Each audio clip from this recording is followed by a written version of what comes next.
Hey guys, tonight we're slipping into silks, lighting a few too many candles, and diving into the secret, steamy, and occasionally jaw-dropping lives of medieval queens. The rumors, the power plays, the barely concealed scandals. Yeah, all of it. All right, buckle up, because if you're expecting gentle tiaras and courtly modesty, you're in for a wild ride. Your sense of reality is about to get wrecked, not by swords or poison, but by the sheer audacity of these stories. Before we dive in, take a moment to like and subscribe if you vibe with this chaos. Also, drop your city and the current time in the comments. I want to know where you're at as we spiral into royal decadence. Now, dim the lights, maybe turn on a fan for that soft hum, and let's ease into this journey. You blink into a haze of warm, perfumed steam. The marble walls glisten golden, and somewhere nearby, someone laughs low and rich like wine being poured. Welcome to the court of Queen Eleanor of Aquitaine, 12th century France, specifically her bathhouse, a sanctuary and a trap. Eleanor isn't your average medieval queen. She grew up riding horses like a knight and quoting Latin love poetry like it's foreplay. Her court is a fever dream of musicians, poets, knights, and troubadours, but not the chaste kind.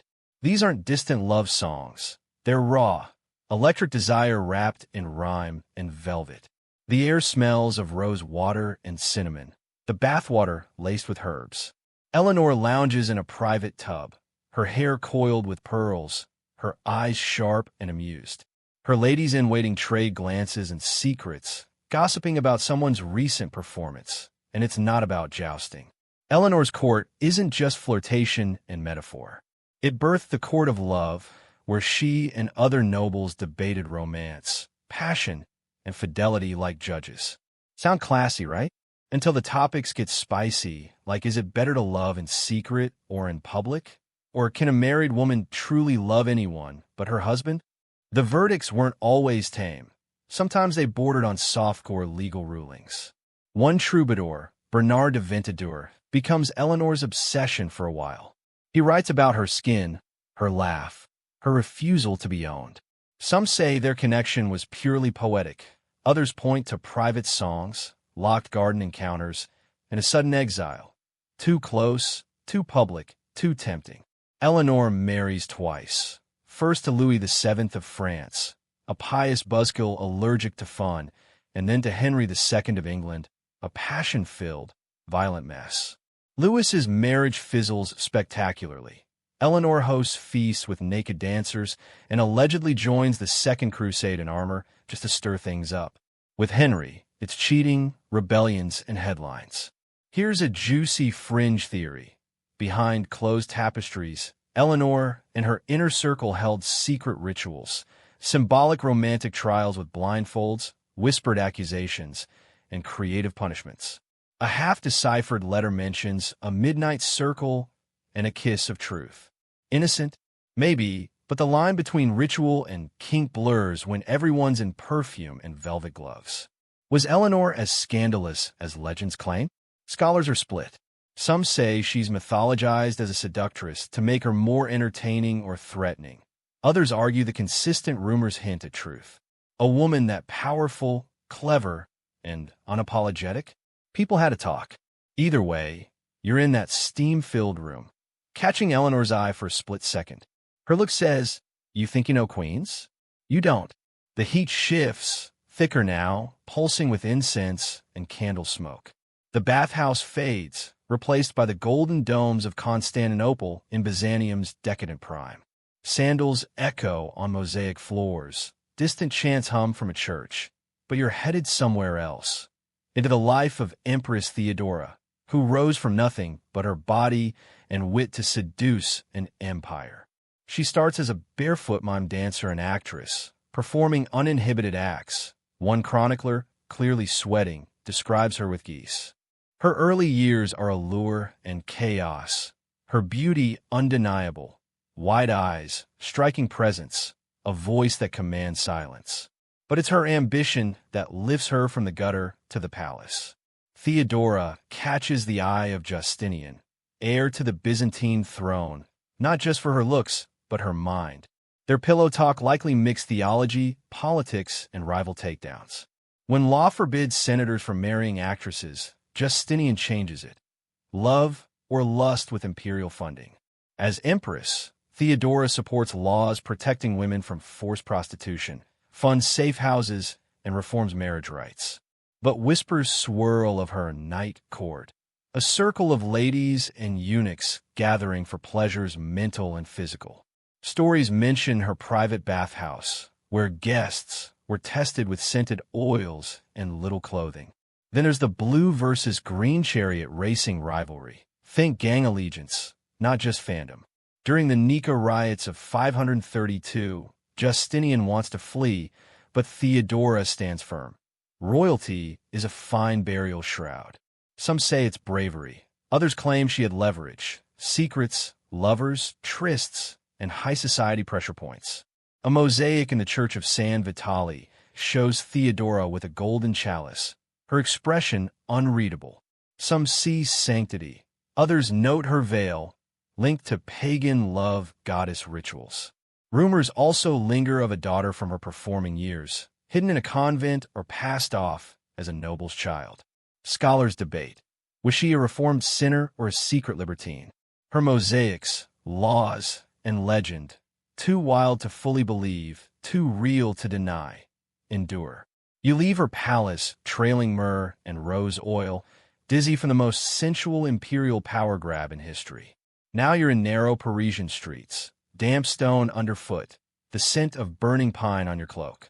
It's the early 15th century, and Paris is restless. War outside, rumors inside. You're headed to the Hotel St. Paul, where Queen Isabeau of Bavaria lives in a cocoon of silks, mirrors, and, per her critics, every earthly pleasure. She's elegant, gowns, jewels, Italian perfume, but whispers paint her as a scandal. Courtiers hiss about her lovers, spending, an odd relationship with her son, the Dauphin. One mentions a window game, and you instantly regret asking. Isabeau arrived as a teenage bride to Charles VI, later called Charles the Mad. Well, he thinks he's made of glass. She rules in his name, sometimes from the throne, sometimes her bed.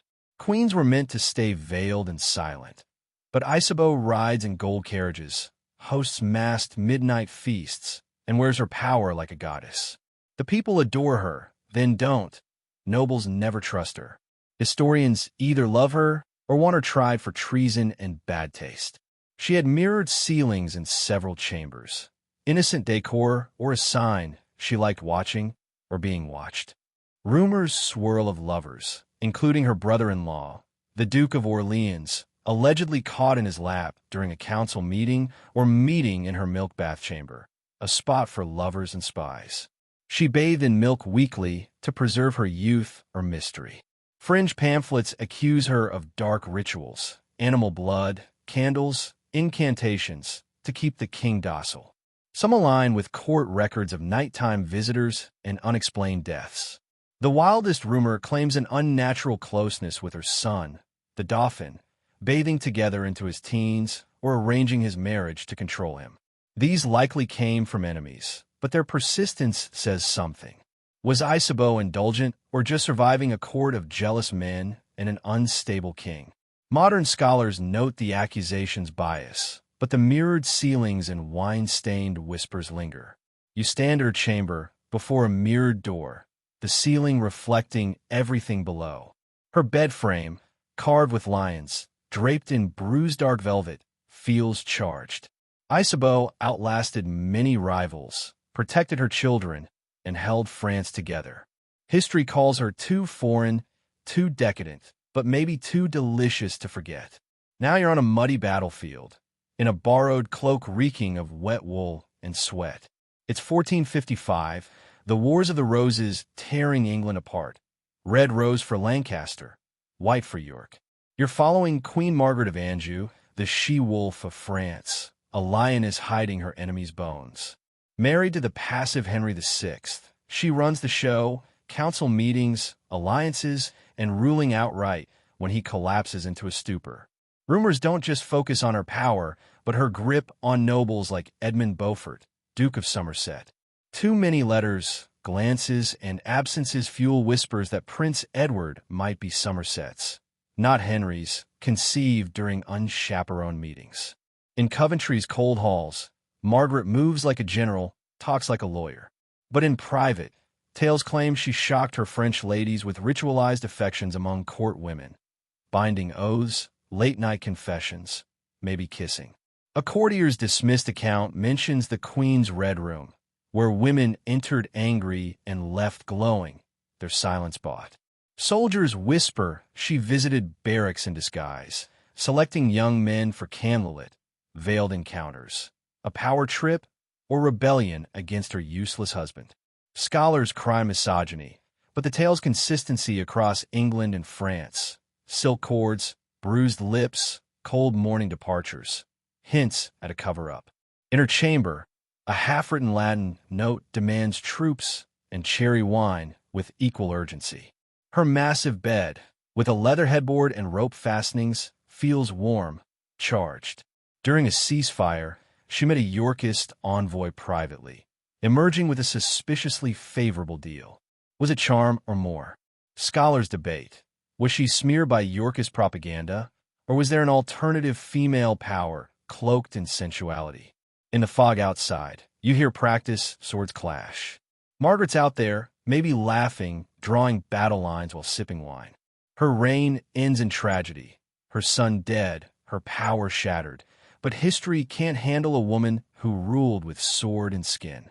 In Naples' Castel Nuovo, the 14th century air is salty with sea breeze and secrets. Queen Joanna stalks her velvet-lined corridors, her cat-like eyes scanning before she moves. Crowned at 17, she's young, beautiful, and magnetic. Men orbit her like moths, and she enjoys setting them on fire. Rumors claim she locked lovers in hidden rooms until she tired of them.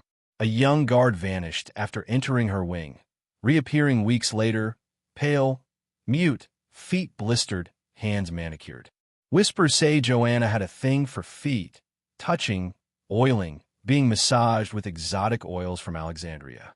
Even her enemies couldn't stop talking about her allure. Popes and ambassadors warned of her unwomanly boldness. Her husband, Prince Andrew of Hungary, wanted power.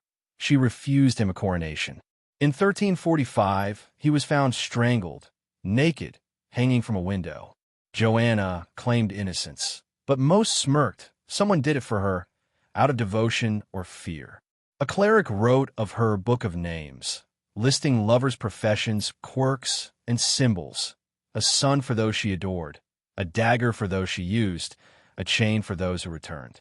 A locked chest in her estate's ruins held oils, silk bindings, and an ivory comb with her crest.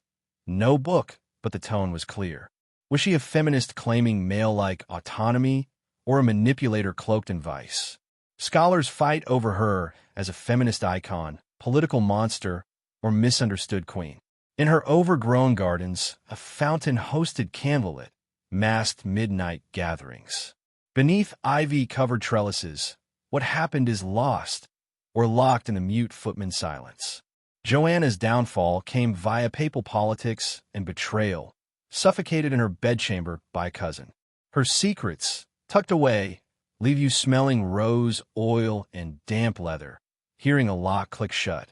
The air shifts to Sweden's 17th century, cold and dry, the court stiff with Lutheran restraint. But Queen Christina rips through decorum like a philosopher in boots and a sword. Crowned at 18, she reads everything, debates everyone, and sleeps little. She prefers tailored coats to gowns and forms obsessive attachments, especially to Ebba Spare, whom she calls Belle in poems about her skin, demanding she sleep in her chamber when traveling. Court gossip buzzes. They lie together like man and wife. One diplomat writes. Another mentions unnatural embraces. Christina's sensuality is theatrical.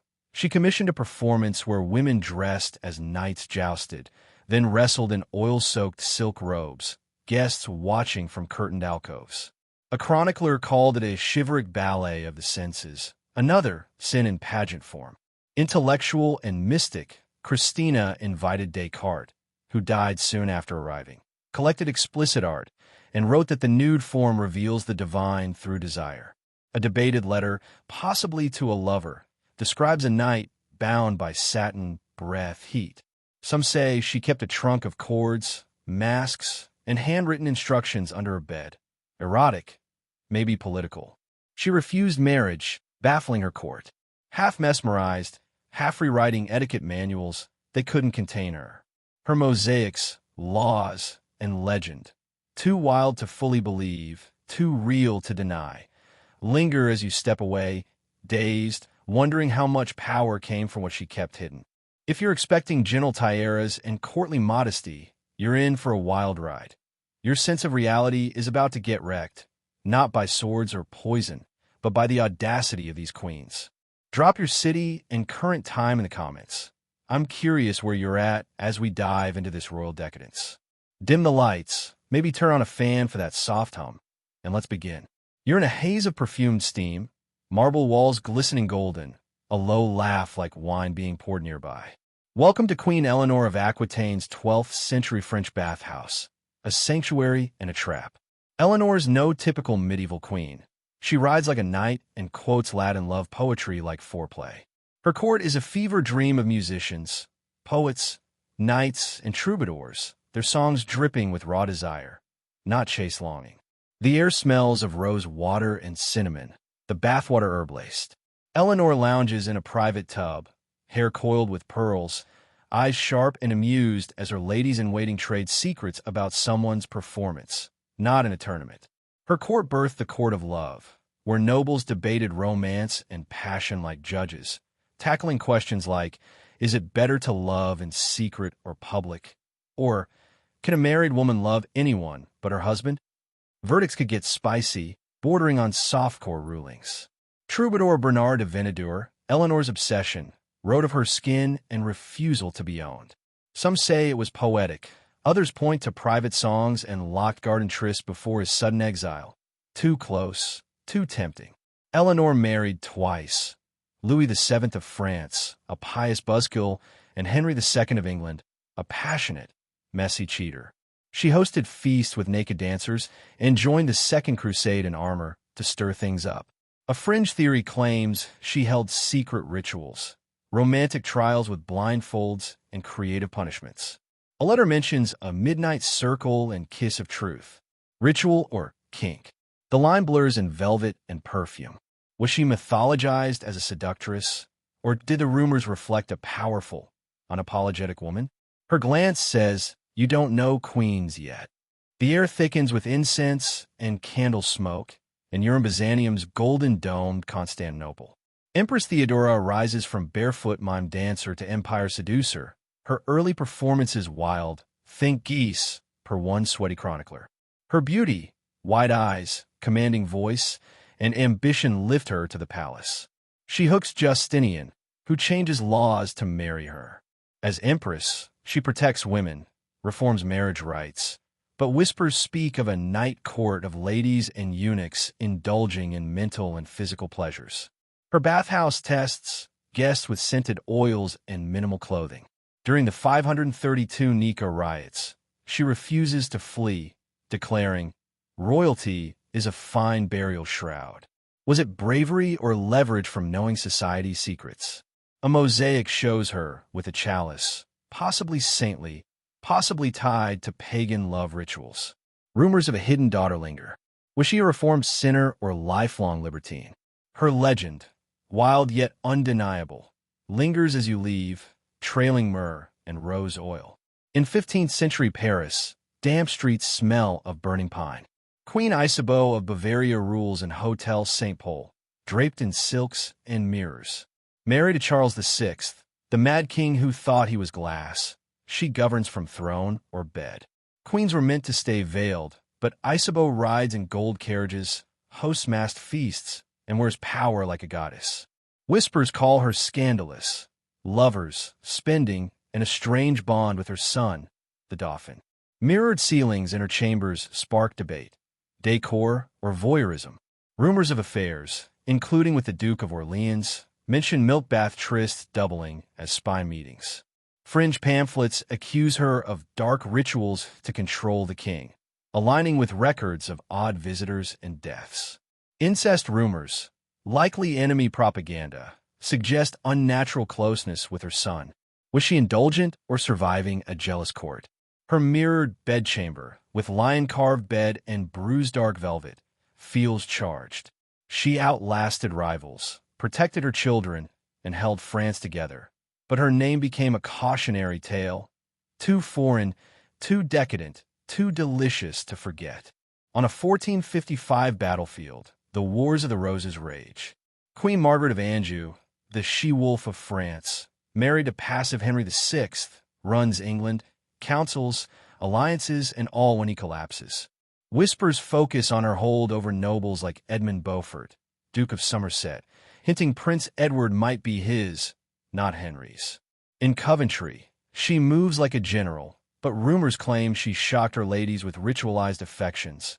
Oaths, confessions. You're standing in Queen Christina of Sweden's court, where the 17th century air is cold, sharp, and laced with Lutheran restraint, but Christina tears through it like a philosopher in boots and a sword. Crowned at 18, she reads voraciously, debates everyone, and sleeps little, preferring tailored coats to gowns. Her court is half mesmerized, half scrambling to rewrite etiquette manuals. She forms intense attachments, especially with Isabeau, whom she calls Belle in poetic letters about her skin, demanding she share her bedchamber when traveling. Gossip hums. One diplomat writes they lie together like man and wife. Another mentions unnatural embraces. Christina's sensuality is theatrical. She commissioned a performance where women dressed as knights jousted, then wrestled in oil-soaked silk robes, watched from curtain alcoves. A chronicler called it a chivalric ballet of the senses, another sin in pageant form. Intellectual and mystic, she invited Descartes, who died soon after, collected explicit art, and wrote that the nude form reveals the divine through desire. A debated letter describes a knight bound by satin, breath, heat, hinting at a trunk of cords, masks, and instructions under her bed. Erotic or political. She refused marriage, baffling her court, and at 27, abdicated, leaving crown and country for freedom, perhaps to explore pleasures and philosophies without scrutiny. In Rome, she converted to Catholicism and built an eccentric court of artists and misfits, buried later in St. Peter's Basilica, a rare honor. The Vatican framed her as spiritually triumphant, but her Roman quarters, with velvet divans and mythological lover paintings, tell another story. A silver-bound journal holds Latin quotes on ecstasy and the soul. Was she asexual, seeking intellectual companionship, or queer, perhaps pansexual, before such terms existed? Fringe voices cite a diary fragment, dolor per ardor, pain through passion, suggesting BDSM. In her chamber, a dried rose and an ivory comb carved with intertwined doves sit on a worn desk. Her voice seems to whisper, "You think I was strange, but I was free." Her scandal wasn't lovers or costumes, but living unapologetically, ruling like a man, loving like a mystery. Now you're in Queen Elizabeth I's glittering, paranoid court in late 16th century England. Whitehall Palace hums with beeswax, rose water, and ambition, its walls practically listening.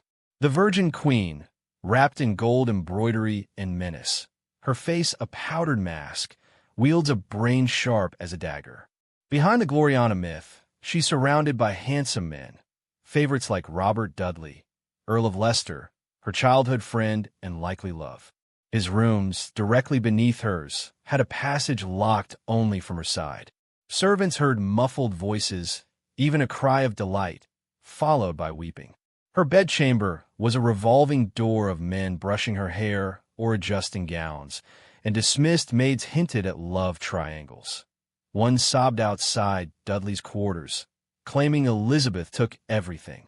Elizabeth had a documented tickling obsession, escalating from playful teasing to pinning a nobleman against a column, tickling him until he gasped, then resuming talk of naval funding.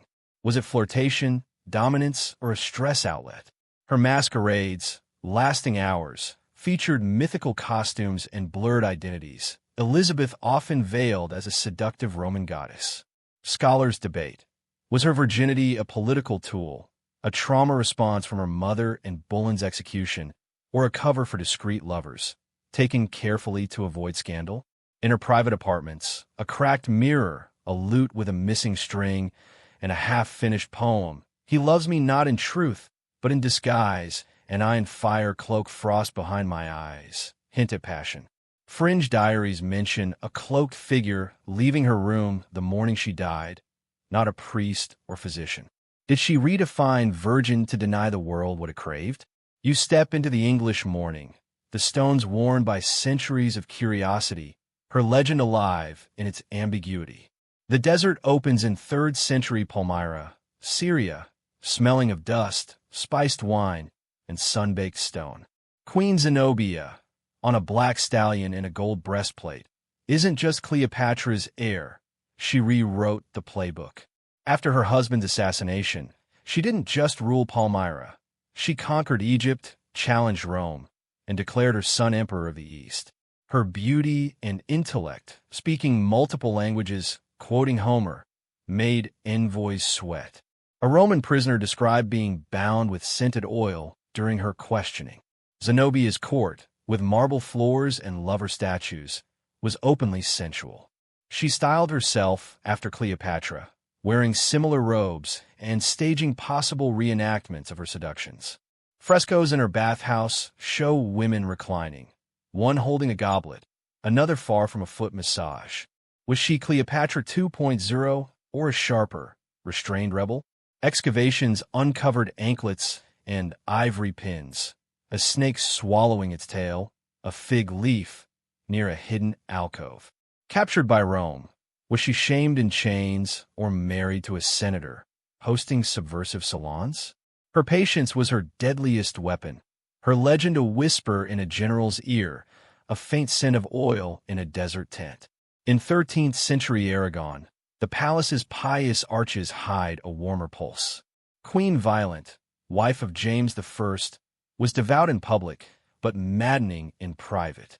She led La Sombra Femenina, a network of noble women, nuns, and courtiers meeting in hidden chapels and Moorish baths to discuss philosophy, pleasure, and outsmarting their men. A chronicler called these spiritual gatherings laced with carnal misdirection. Think naked women bathing under colored lanterns, debating St. Teresa's visions. Lady Inés de Luna wrote that Violence saw women's touch as divine connection, earning her a promotion, not a heresy trial. In Violence quarters, silks and a rosewood box with oil, rose petals, and a braided leather loop suggest more than decor. Her Luna Calata retreats involve massages and reflections on divine form, symbolic or physical. A poem in her hand reads, "She kissed me once, not in sin, but in light, and I saw heaven in her eyes." Was it sapphic culture or emotional intimacy? Fringe scholars suggest pre-Christian rites, pointing to incense, stone altars, and Sappho's gold-bound fragments in her library. In her garden, a silver-robed figure passes, heart-stopping, then vanishes. The High Sister's secrets stir underfoot. In Brittany's crumbling cliffs, Queen and twice Queen of France revived the 12 nights at her ancestral halls. From the winter solstice, each feast-themed abundance, harvest, warmth, or desire hosted select women, musicians, and fleeting monks. The hall's carvings of vines, fruit, and breasts feel warm to the touch. An ambassador described women in sheer gowns dancing barefoot around an indoor bonfire and pouring honeyed wine into their mouths with non-Latin prayers. A priest let her claim she oversaw Judith de Hiver, pairing couples by lots with oils, painted symbols, and breath-sharing. Was it political, arranging trysts for alliances, or a private queendom where women chose freely? A journal mentions her companion Isabeau. Her eyes held the dusk. I would crown her queen of every hour. A mural of Artemis, labeled Landona, Queen of Moons, hints at rebirths where old gods danced. The ground remembers, and a candle flickering in an empty window. In Castile, The air is heavy with iron and rosewood. Queen Blanche of Castile, regent for St. Louis, is piety's poster child, yet obsessed with control. Legend claims she wore a pearl-studded, silk-lined chastity belt, its key vanishing at night. A 1300 sketch shows a belt inscribed, "Only my will shall grant passage," symbol or power play. She watched her body obsessively, instructing maids to report changes in her skin or scent. Blanche gifted single pearls to novices with whispered instructions, tied to pearls of silence. A dismissed maid claimed Blanche held cleansing sessions with widows and noblewomen, anointing them naked with milk and prayer. Her chambers, with cold floors and a worn kneeler, hold a mirror reflecting clarity. Was her chastity authority or kink? Her pearls and secrets linger, a vault of whispers in Castile's silence. In Queen Blanche of Castile's chambers, the air is heavy with incense and a faint sweetness, like decay. Known as the pious regent for St. Louis, she ruled France with iron control. Legend whispers of a pearl-studded, silk-lined chastity belt, its key vanishing at night. A 1300 sketch shows it inscribed, "Only my will shall grant passage," symbol of purity or a power play. Blanche obsessed over her body, demanding maids report changes in her skin or scent. She gifted single pearls to novices with cryptic instructions, tied to pearls of silence. A dismissed maid claimed Blanche held cleansing sessions with noblewomen, anointing them naked with milk and psalms recited into their navels. Was she holy, masking sensuality in devotion, or playing a game where chastity was the fetish, denial the pleasure, control the aphrodisiac? Some say she weaponized purity to shame rivals. Others see a temple of power, not God. In her room, a cedar trunk holds an iron belt and a note. To command the flesh is to possess the throne. Her death was peaceful, but a faint smile hinted at satisfaction. In Castile's velvet black sky, a bell tolls, and you wonder what it was like to face this queen of silence and iron. In 1314 Paris, the house of Capet teeters in the Tour de Nesle affair, a scandal of adultery and betrayal. Princesses Margaret and Blanche of Burgundy, daughters-in-law of King Philip IV, are accused of trysts with the Downie brothers in the riverside Tour de Nesle Tower. Princess Isabella, visiting from England, sparks the investigation after noticing their coziness with the knights. The brothers, tortured, confess. Margaret and Blanche are imprisoned, while Joan of Navarre escapes punishment. A servant's account mentions silk stockings, wine cups, and musk in the tower's top room, with knights sneaking in disguised as monks. A fringe chronicle claims a Queen's Dare game, where princesses challenged each other to seduce courtiers or steal royal items silently, rewarding winners with silk favors or a braided lock of hair. An inventory lists cushions, perfumed linens, and 4 Venetian masks, odd for 3 princesses. Margaret dies in a damp tower, possibly strangled. Blanche faces monastic confinement.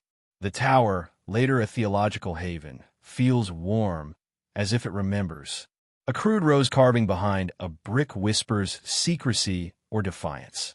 The affair stained the Capetian dynasty, teaching queens that the world always assumes the worst. In medieval Georgia, Queen Tamar, called King Tamar for her unmatched power, rules Tbilisi's opulent court, where mosaics swirl and saints' icons seem to know secrets. Married twice, first to a drunken prince who vanished, then to a noble of her choice, Tamar's true attachments were with noble women, especially her cousin Razudin. A 13th-century hymn praises Tamar, sleeping heart to heart with the moon's reflection, hinting at longing when Razudin's absent. Her court avoided scandal, too successful to tarnish, but whispers linger of midnight rituals, Persian incense, and a 3-knock entry rule for her chambers. An Italian merchant described moonlight suppers with women, honeyed fruit, and no men, ending in eerie silence. Tamar wore toe rings as warding charms or lovers' tokens. One morning, she limped after a lady's sudden departure. A garden inscription, "Love hides in shadow and shines in truth," and a letter to the half of my soul, with burn marks suggest hidden passion. Scholars debate. Was she chaste, or did she harbor sapphic desires? A chapel painting of a sword and rose-wielding woman, labeled She Who Ruled the Night, hints at a priestess queen who answered to no one. In 11th century Tuscany, Matilda of Canoss's castle is a fist of power. A warrior countess and papal ally, she controlled lands and led battles, but her personal life blurs lines. Unmarried after a brief, indifferent union, she rejected suitors, her study filled with letters to women, nuns, widows, with phrases like, "Your voice lingers in my chambers." One letter describes an oath of velvet and steel by moonlight. Her chapel, La Stanza del Regine, housed rituals with crimson-cloaked women pledging loyalty to each other, sealed by touch. A discolored tile hides 3 initials, one an M. Matilda trained her attendants in swordplay, gifting the winner her gauntlet, a symbolic gesture. At Canossa in 1077, she orchestrated Emperor Henry IV's barefoot penance, possibly savoring personal triumph. Her iron rings in her chamber floor spark questions: decor or diplomacy? Traditionalists call her devout, queer theory and network of women rewriting devotion. A Book of Hours shows unbound women, one with tied wrists, and Hurwell declares, "Let no man claim my body." In her chapel, a mural of a crowned, veiled woman sings or prays, her secrets sealed in stone. In 16th century Bari, Queen Bona Sforza's court reeks of citrus and metal. From Milan's ruthless Sforza family, she became Poland's queen consort, then regent, wielding power through private rituals. Her daily baths, laced with rose oil, amber, and a secret apothecary mix, hosted select women, ambassadors' wives, duchesses, emerging bolder, wearing daring colors. A Venetian called it an academy of etiquette and temptation. A Polish diary mentions a glistening cord underwater. Bona's lemon cakes, sweet and deadly, sparked fear. Nobles refused them, whispering of poison after a nobleman's blue-lipped death post cake. Her letters with Commander Jan Tarnowski turned poetic in 1537, hinting at intimacy. She wore his family's sapphire brooch. Her herb journal, with coded symbols for deadly plants, include a note: "For those who must forget their sins." Returning to Italy, her physician vanished at her sudden death, an empty vial by her bed. Was she a reformer or a manipulator ruling with perfume and poison? Her bath chamber's marble bench, stained dark, and an empty musk vial linger, her carved smile daring you to say yes to her cake. In Tang Dynasty China, Empress Wu Zetian, the only woman to rule as emperor, commands Chang'an's lacquered palace. From low-ranking concubine to empress, regent, then emperor, she orchestrated a sensuous coup. Her Ganlu Hall hosted bedside examinations of young men trained in poetry and physical arts. A fleeing official described groans, not verses, and perfumed skin. Wu's lotus clove musk incense, so potent it clouded judgment, clung to her curtains. At a summer banquet, barefoot guests in translucent silk answered in verse, success earning Ganlu invitations. A masked dance depicted a star-flame union, Wu as the flame. A hidden shrine holds a tiger-clawed, winged statue, perhaps Wu herself, labeled She Who Burns and Is. Scholars debate. Was she smeared by patriarchal fear for her reforms, or did she run a sex cult? A maid's diary recalls Wu writing poetry naked at dawn, singing like a girl, silencing the world like a god. Her blank tombstone in the faded Ganlu ruins smells faintly of sandalwood, her fire unextinguished. In 11th century Burgundy, Clotilde, once a nun, became queen after boldly questioning a widowed king during his convent visit. Married within a month, defying church outrage, her chambers mimicked a cloister. Rooms for prayer, reading, bathing, and a locked forth with circles, straps, and soft candles. The king skipped mass, gifted blindfolds, and smelled of rose water. Clotilde burned through for confessors. One claimed she demanded confession by touch. Her midnight nunnery gatherings, officially prayers, included women with coded letters. One reading, "The Queen's touch leaves no bruises, only lessons." She reformed convents, treated plague with garnet-infused balm, and left a will stating, "Let no man claim my body." Traditionalists call her corrupt. Progressives see agency. Fringe scholars detect a network rewriting devotion. Her chapel mural of a crowned, veiled woman, mouth open, guards her secrets. In 1560 Scotland, Mary, Queen of Scots, returns from France, her court a decadent whirl of low-cut gowns and masquerades. Playing goddesses like Venus, she staged tableaux vivants reenacting her life with forbidden kisses and massed murders. Her second husband, Lord Darnley, was Apollo-like but jealous, orchestrating the brutal murder of her advisor Rizzio. Darnley's own death, strangled after an explosion, points to Mary's third husband, Bothwell, sparking debate. Abduction or alliance? Her private chamber held masks with weeping eyes and stitched mouths, used in ceremonies of solitude. The casket letters, possibly forged, burn with desire for Bothwell. Your body upon mine, the weight of your breath. Imprisoned for 19 years, she dressed exquisitely, sent secret messages, and whispered names in her sleep. Was she reckless, cunning, or a victim? In Lechleven Castle, a carved rose's sharp stem in her room speaks of a queen who wielded sensuality like a blade, unmasked to the end.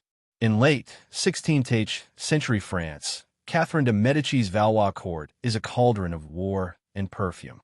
As queen mother, she ran France through her weak sons, using l'escadron volant, a squadron of courtesans trained to extract secrets through seduction. These women, literate and poised, made princes spill state secrets in pillow talk. A journal notes, smile often, blink slowly, offer silence that invites answers. Charlotte de Sauve seduced Henry of Navarre, Alassa, and Guy simultaneously, her leaks feeding Catherine's diplomacy. At ballets de cour, sheer dresses and pour-tied robes sparked alliances in beds, not boardrooms. A carved comb with Catherine's initials reads, "Lingua mentum." The tongue may lie, but the body never does. Was she a villain corrupting morality, or a master using feminine allure in a man's world? Her squadron gained wealth and status, one writing, "My mind is unbound." In her Louvre quarters, an empty musk vial and a painting of a woman lifting a goblet to a man's lips linger, her control echoing in the lengthening hallway.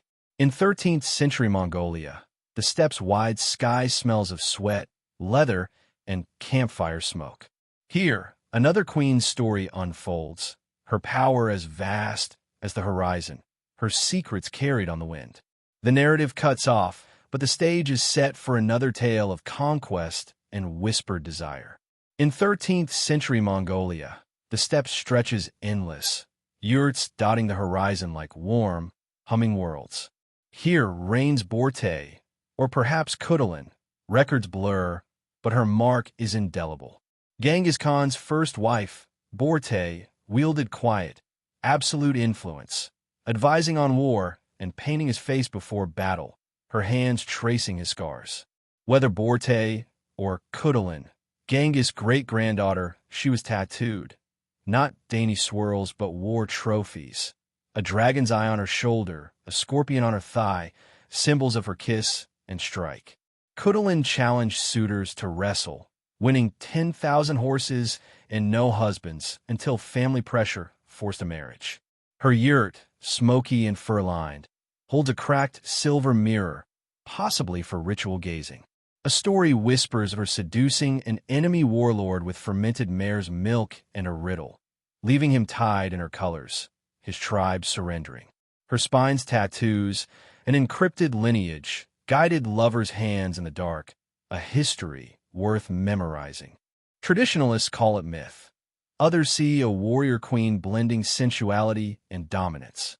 A bone knife, a bowl of wet tattoo ink, and horsehide parchments with hands, lips, and a wild horse linger in her yurt. Her laughter echoes across the steppe, her power inked on her skin. In late 14th century Scandinavia, Queen Margaret I of Denmark's castle looms, built for siege, not ceremony.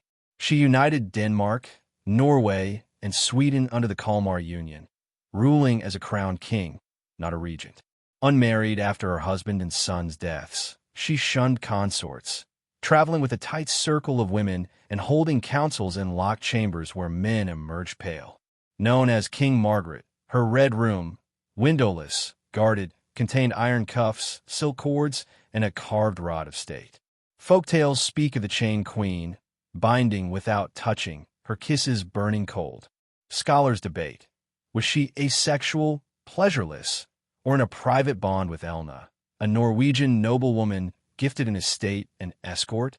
A redacted letter confesses, "The nights are longer without your voice. Your breath burned hotter than fire."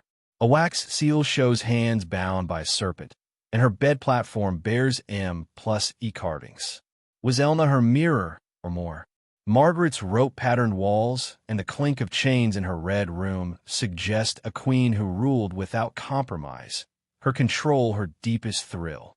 Medieval Europe's Cleopatra, reimagined by monks and moralists, is no Ptolemaic ruler, but a mythic seductress, a perverse queen dripping sin. In sermons, she's a caution. In margin doodles, a demon with snakes for hair or chalices between her thighs.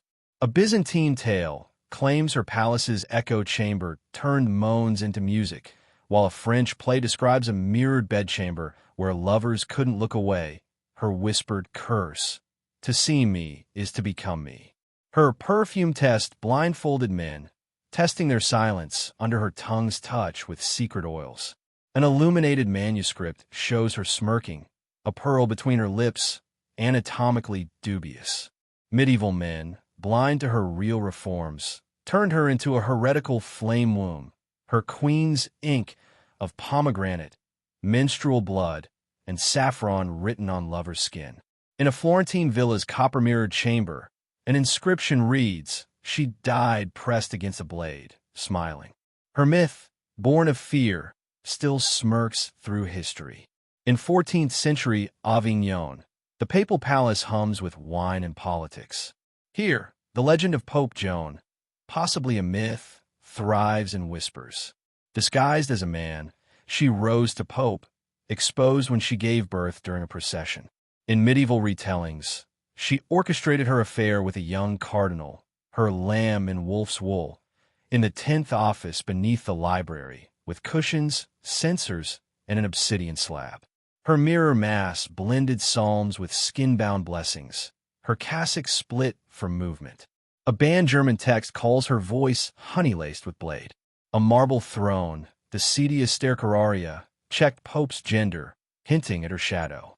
A chapel's female figure, holding a scroll and child, bears the caption, "Wisdom that does not keep silent." A nun's red litany guides prayer on the body, with inked lips and scapulas. Was Joan real, an allegory, or part of a secret female cleric network? In a locked library, a red volume declares, "I ruled in plain sight." Her laugh echoes through Avignon's bells. In early 14th century Delhi, Razia Sultan, the only woman to rule the Sultanate, wore no veil, donning male attire, turban, sword, gold coat, to command, not disguise. Her bond with Jamaluddin Yakut, an Abyssinian freedman turned noble, scandalized the court. They walked hand in hand. He braided her hair during audiences. A chronicler called her an empress of sword and sin.